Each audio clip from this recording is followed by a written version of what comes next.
Class 12th student, बेटा अगला topic आ जाता है आपका resonance condition of A series LCR circuit. तो कह रहा है रेजोनेंस की कंडीशन कब होगी एलसीआर के सर्किट में।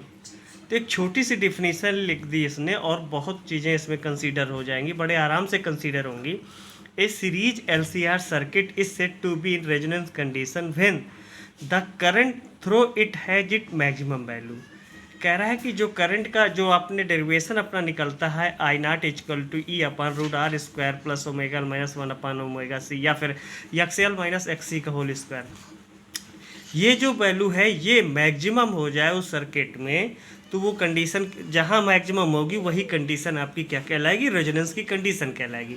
देखो डिफिनीशन से पकड़ लो, इसमें कहा कि ये अगर एलसीआर का केस है, बिल्कुल एलसीआर का केस है, उसी से सारी चीज़ें ये डेरिवेशन डिस्प्ले होकर आई हैं। यहाँ पर XL is equal to XC हो जाए या फिर एक्सएल को रिप्लेस कर लिया omega L minus 1 upon omega C, तो ओमेगा एल इज इक्वल हो जाए ओमेगा सी के, तो ये टर्म जीरो हो जाएगी। ये टर्म अगर जीरो हो जाएगी तो यहाँ से I equal to V upon R निकल आएगा।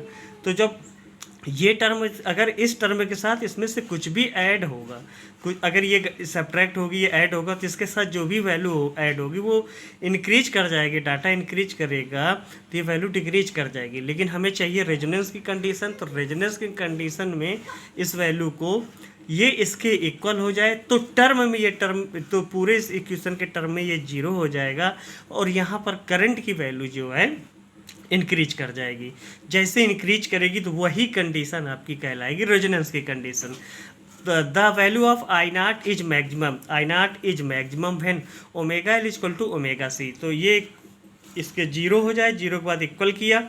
अब देखो ओमेगा ओमेगा एक तरफ कर लिया, यल यहाँ चला गया तो omega square equal to 1 upon L C, और यहाँ से स्क्वायर हटाया तो आपने रूट एल सी में लिख दिया।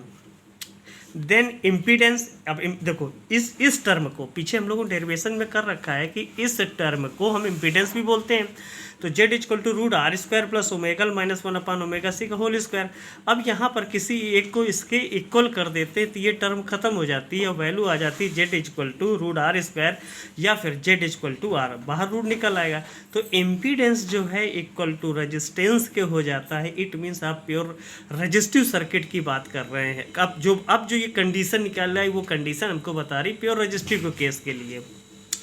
ठीक है, आगे भी हम बता देते हैं क्या क्या केस हुआ। ओमेगा स्क्वायर इक्वल टू आ गया 1 अपान रूट एल सी या फिर omega square omega equal to 1 upon root L C. अब ओमेगा की जगह आप क्या लिख सकते हैं, 2 पाई एफ। क्या लिख सकते हैं, 2 पाई एफ। तो यहाँ पर क्या किया है, ओमेगा की जगह आपने लिखा 2 पाई एफ आर रेजोनेंस के लिए, तो 2 pi F R equal to 1 upon root L C. F R निकाल दिया तो एफ आर इक्वल टू आ गया 1 upon 2 pi root L C. The current amplitude at resonance frequency will be I naught equal to E naught upon R। तो ये आपकी resonance frequency निकाल आती है, रेजोनेंस फ्रीक्वेंसी उसके एलसीआर के केस में। तो देख लो जो चीज़ें छूटी, the impedance is minimum. Impedance जब मिनिमम तभी हो सकता है जब omega equal to 1 upon omega C हो रहा है।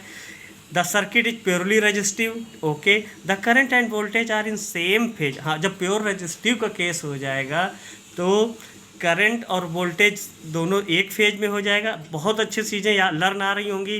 करंट वोल्टेज है उसी डायरेक्शन में, करंट भी उसी डायरेक्शन में। ये किसका केस को शो कर देता है, रेजिस्टिव का केस शो कर देता है। And the current in this circuit is maximum. This condition of LCR circuit is called resonance condition. हम कोई भी इस एडिशन या सब्ट्रैक्शन कर लें, ऐसी कंडीशन ले कि करंट मैक्सिमम हो जाती है।